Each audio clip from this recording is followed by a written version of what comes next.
Well, good evening and welcome to Central Kentucky TV. Good evening, everybody. Kenny Fogle here, political profile here on your Central Kentucky Channel 6 TV. And glad you can join us tonight as we're counting down to Election Day, 4th of November coming up, not too far away. And one of the things we're doing is educating and informing a little bit, letting you know who the candidates are so you can go into the voting booth and have an informed decision. So that's what we're doing here today. We appreciate you tuning in, and hopefully we'll be able to introduce a little bit of education and information to you as well. I want to introduce our candidates to you. As I do, I'll let them introduce themselves a little bit. We've got the challenger here, the Democrat, is David Shields. And David, first of all, welcome to the show. Appreciate you being here. Well, thank you for having me. Tell us a little bit about David Shields. Well, I'm 51 years old. I'm a lifelong resident of Nelson County. I'm married to Barbara Fulkerson. I have two daughters. One's 16, attends Thomas Nelson High School. Then Faith, she's 11. She attends Bloomfield Middle School.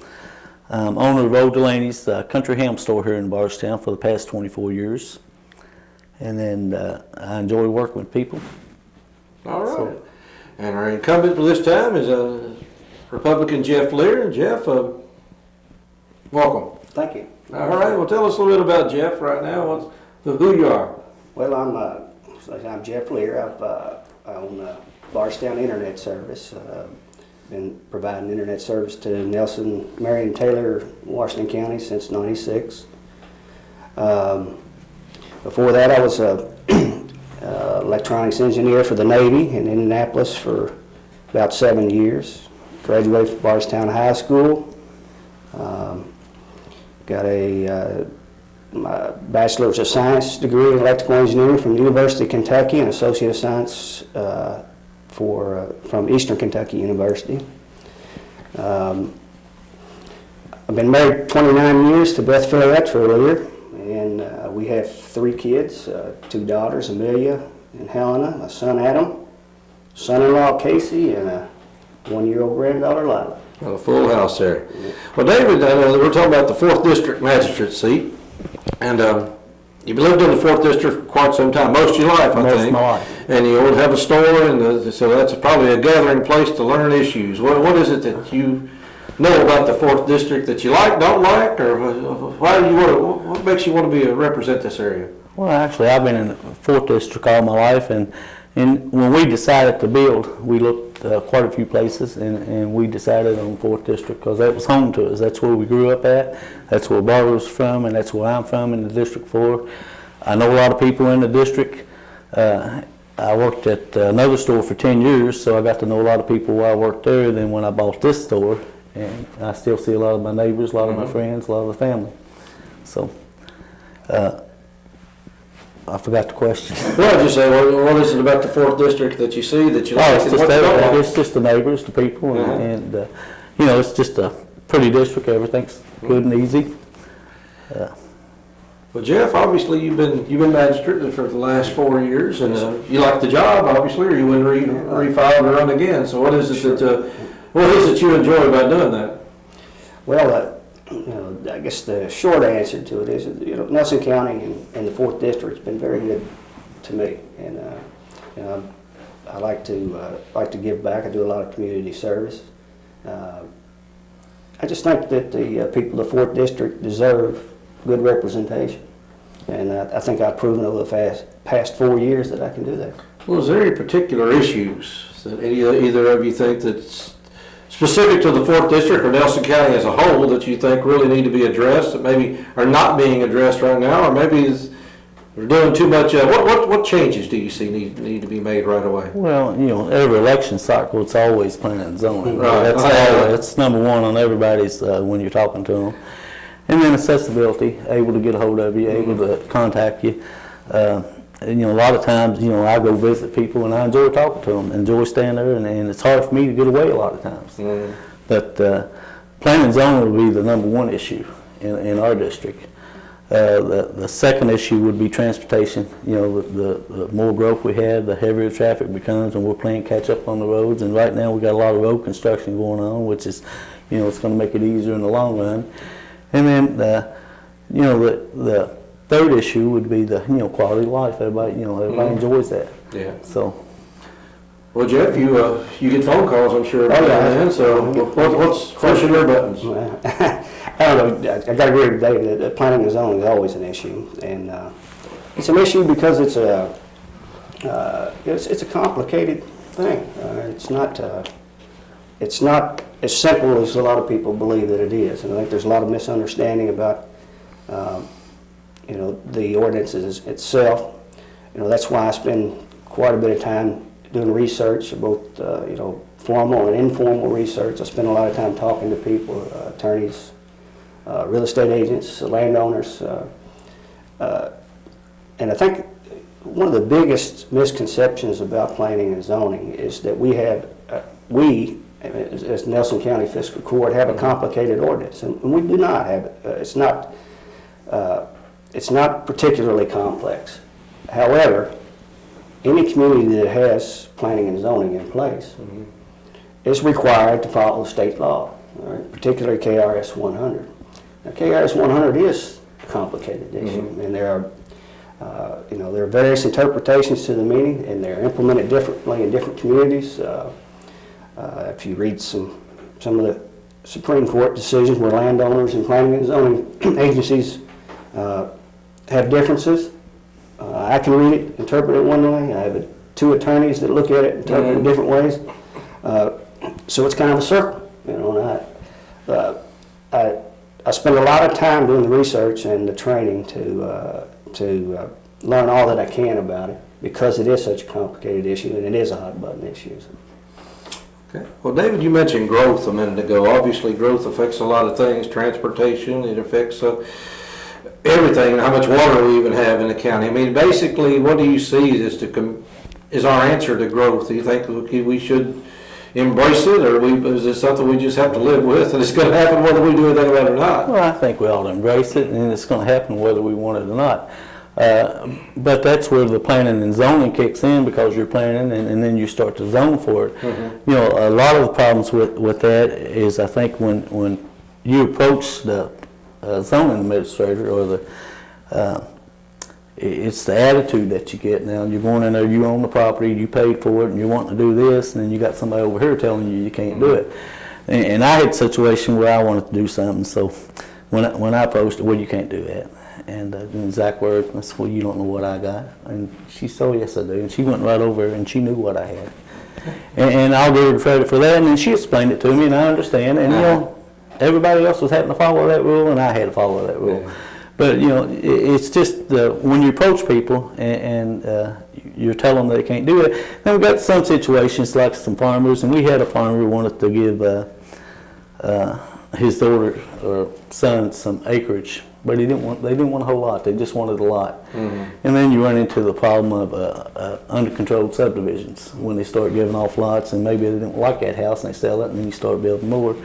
But on the growth, I mean, you just have to plan for it and embrace it, because it's going to come. If it don't, it'll go somewhere else, and then we'll be lagging behind. Yeah, that's true. So is planning and zoning more about property rights, or is it more about just planning for the future? Well, I think you can make the argument either way, Ken. I mean, like David said, when you own a piece of property, having someone else to tell you what you can and can't do with it is not a fun thing. And when those issues come before fiscal court, we can like it or dislike it, but we have to follow the law. And that's not easy, especially when it's people when it's your neighbors. I've had to vote against rezoning a piece of property for someone that I know well, and that's not a pleasant situation to put yourself in. But we have to follow the law. Now, when the first thing that most people tell me when they complain about planning and zoning is I believe we need it, but, and that goes back to the issue of following the KRS 100 if you have it. All right? You don't get to decide if you follow a little bit of it. Yeah. I get a lot of people that, the Planning and Zoning Commission is set up to be a kind of a non-political organization where the commission itself is separate from the fiscal court. And I get a lot of people come to me outside of the commission that want to tell me why they think they should do that. That's against the law, and I can't tell people, sit down and let's talk about it, because we can't do it. You're asking me to break the law to hear your side of the story. I have to take the testimony from the commission. So it is complicated, it's hard, it's one of the most difficult parts of the job because you have to tell someone what they can and can't do with their property on occasion. It's not fun.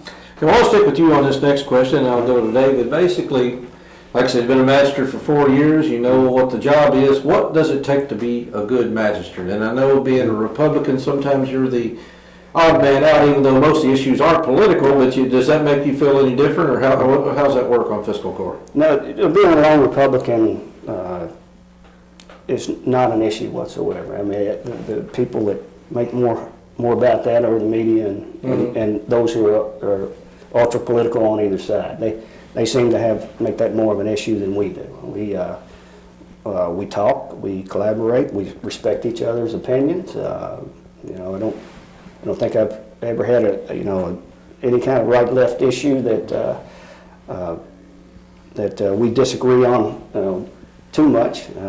In fact, you would be surprised how much we do agree with each other on. I tease them pretty often. I tell them they're really Republicans and don't know it. But that's never really been an issue. But you know, to get back to your question, what it takes to be a good magistrate, it takes someone who one is willing to do the work, one that can interpret the situation thoughtfully, look at both sides of it, and someone who makes good decisions. You know, I try to do that. I try to educate myself on the things that I don't know about.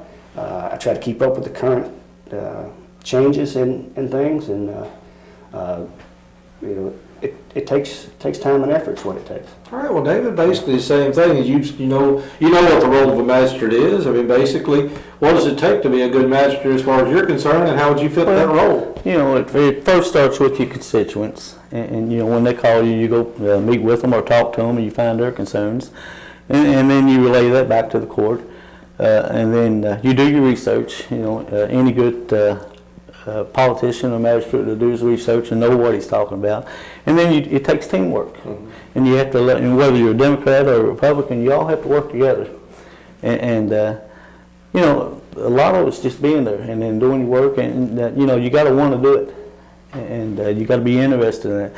And I've been interested in politics and history, you know, ever since high school, and you know, our first. First year, when I was a senior, we was able to vote in the presidential election. We still in school, and then we had the county judge candidates come out and debate at our school, and I just thought it was fascinating. And then I worked for a gentleman that was a magistrate for 8 years. So, but a lot of it, just being a magistrate, is being there, listening to them, researching their concerns, and getting back with them. Well, obviously, when we talk about you having the store, you hear a lot of criticism. I mean, what is the criticism of fiscal court? Is it do they fight too much, get along too much, and not transparent enough? What do you see as fiscal court if you see that if you could pick out a thing or two saying, you know, I wish they could do it better? Well, a lot of stuff's routine procedure, but then, for example, if you bring it up, updating an ordinance or even just like the shooting a firearm off in the neighborhood, you know, there wasn't that much discussion on it, and it was just limited to that one meeting. You go back to the fairness ordinance, you know, it was thrown in that, you know, it should have been more questions and a little bit more time on it, and then you come back to another meeting, and then you discuss all that right out in the open, and then, you know, you do your homework, you do your research, you talk to everybody involved, and then you make a good decision based on all your research. Okay. Well, Jeff, basically, is that the same thing as you look at fiscal court as working pretty well together right now, or do you see some places you can improve? I'm sorry.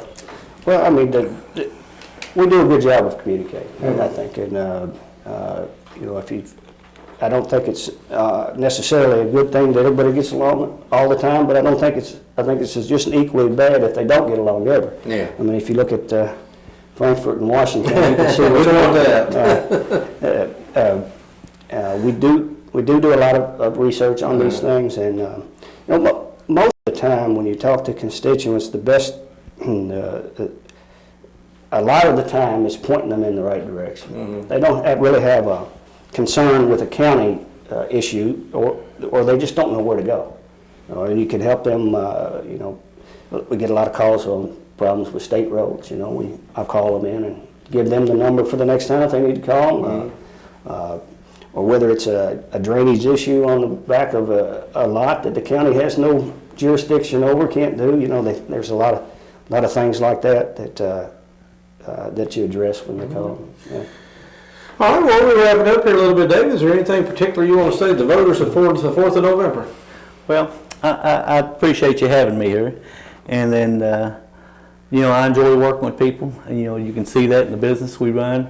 I enjoy coming out to your house, meeting you. And I would like to have the opportunity to serve. And I might also add that, you know, Jeff and I are friends. And this is not personal at all. And we're still going to be friends.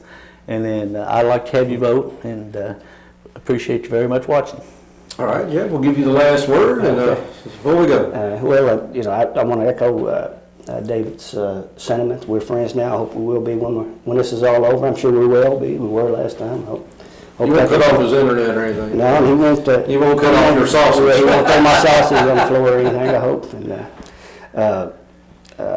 you know, I've spent a lot of time trying to make myself the best magistrate that I can be. I put forth the effort. I do a lot of research. I think I've done a pretty good job. I'd like to continue to build on what I have started, and I would appreciate your vote on November 4th. All right, well, we appreciate you gentlemen being here, and like I said, wish you all the best, and on the 4th of November, it's up to you. So we've done what we can to bring you as much information that we can about the upcoming elections. And tonight we're talking about the 4th District Magisterial seat here in Nelson County. David Shields, Jeff Lear here with us tonight, and we do appreciate you tuning in. And we'll be back with more of these political profiles and political debates right here on your Channel 6 TV. Stick around, a lot more to come. Take care, everybody. We'll see you next time. This is Kenny Fogle saying good night, everybody.